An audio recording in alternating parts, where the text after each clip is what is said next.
Mega డిఎస్సితో నిరుద్యోగులకు అండగా నిలిచిన కూటమి ప్రభుత్వమని టీడీపీ మహిళా నేత పంచుమర్తి అనురాధ అన్నారు. ఈ మేరకు ఆమె మీడియాతో మాట్లాడుతూ వైసీపీ నాయకులకు ప్రజలు బుద్ధి చెప్పినా సరే ఇంకా వాళ్ళ తీరు మారలేదని మండిపడ్డారు. చేస్తూ ఉన్నారు. దానికి ఇప్పుడు కొత్తగా వారు చేసే రాద్ధాంతం మరి డిఎస్సి గురించి, టీచర్ ఉపాధ్యాయుల భర్తీ పోస్టుల గురించి, మరి గౌరవనీయులు విద్యాశాఖ అమాత్యులు నారా లోకేష్ గారు మరి చంద్రబాబు నాయుడు గారి యొక్క 75వ పుట్టినరోజు సందర్భంగా మరి రాష్ట్ర వ్యాప్తంగా 16,347 టీచర్ పోస్టులకి నోటిఫికేషన్ ఇస్తే ఓర్చుకోలేకపోతా ఉన్నారు. దాని మీద రాద్ధాంతం చేయడమే కాకుండా జగన్మోహన్ రెడ్డి తప్పుడు ప్రచారాలు చేస్తూ ఉన్నారు. తప్పుడు ప్రచారాలు చేయడమే కాకుండా వాళ్ళు ఎప్పుడెప్పుడు డిఎస్సీలు ప్రకటించారో, ఎప్పుడెప్పుడు డిఎస్సీలు టీచర్ పోస్టులు భర్తీ చేశామో అని ఫేక్ ప్రచారాన్ని సోషల్ మీడియాలో వైరల్ చేయటం నిజంగా చాలా దారుణమైన విషయం. ఏదేమైనప్పటికీ కూడా ఈ రాష్ట్రంలో ఎప్పుడైనా ఉపాధ్యాయుల భర్తీ చేశారు అని అంటే దాని patent right Telugu Desam party Nara Chandrababu Naidu గారిదే అని చెప్పి ఈ సందర్భంగా నేను తెలియజేస్తా ఉన్నా. 94లో 16,238 పోస్టులు, 94లో 16,238 పోస్టులు, 96లో 16,838, 98లో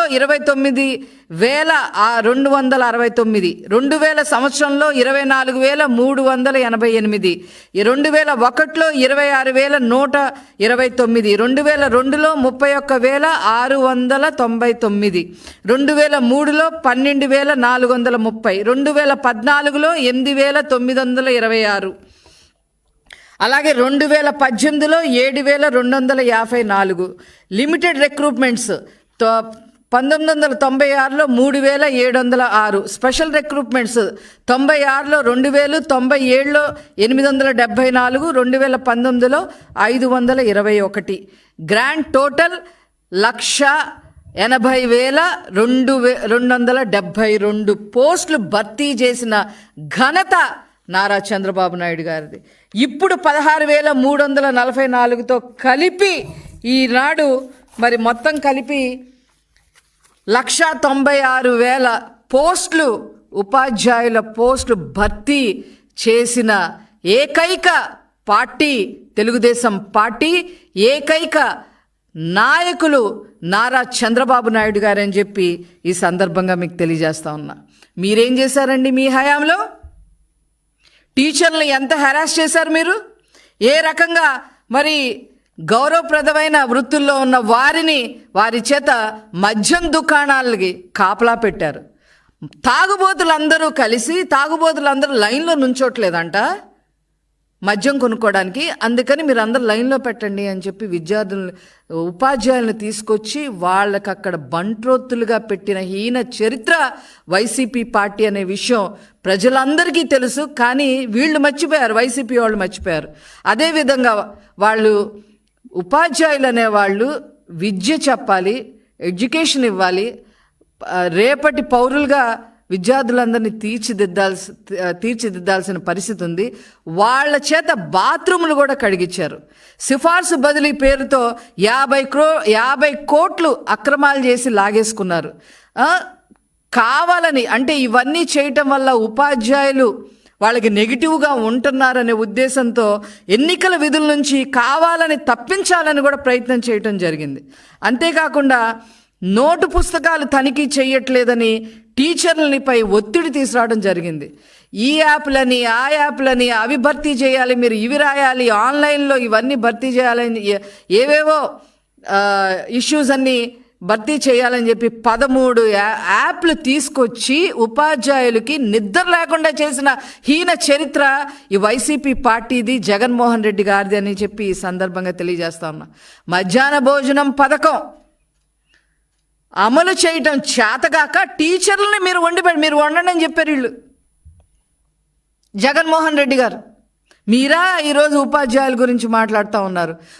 నాడు నేడు పేరుతో ఆ బాధ్యతలు వాళ్ళకి అప్పచెప్పి మీరు ఆ ఫోటోలు తీయండి, ఈ యాప్లో డౌన్లోడ్ చేసుకోండి, అవి చేయండి ఈ చేయండి అని చెప్పి ఆ బాధ్యతలు అప్పచెప్పి వాళ్ళకి ఉపాధ్యాయులకి విద్యార్థులకి గ్యాప్ క్రియేట్ చేసేశారు వీళ్ళు. దానివల్ల 3వ స్థానంలో చంద్రబాబు నాయుడు గారు 2019లో దిగిపోయే నాటికి 3వ స్థానంలో విద్యా వ్యవస్థ ఉంటే జగన్మోహన్ రెడ్డి గారు దాన్ని 19వ స్థానానికి తీసుకొచ్చిన హీన చరిత్ర అయింది. ఈరోజు వీళ్ళు ఉపాధ్యాయుల గురించి మాట్లాడుతూ ఉంటే అసలు ఏం చెప్పాలి? ఇవన్నీ కాదండి, ఏనాడైనా ఉపాధ్యాయులకి ఒక్క నెలైనా మీ హయాంలో సక్రమంగా జీతాలు ఇచ్చారా అని చెప్పి నేను అడుగుతా ఉన్నా. ఇప్పుడు ఈ వైఎస్ఆర్సిపి హయాంలో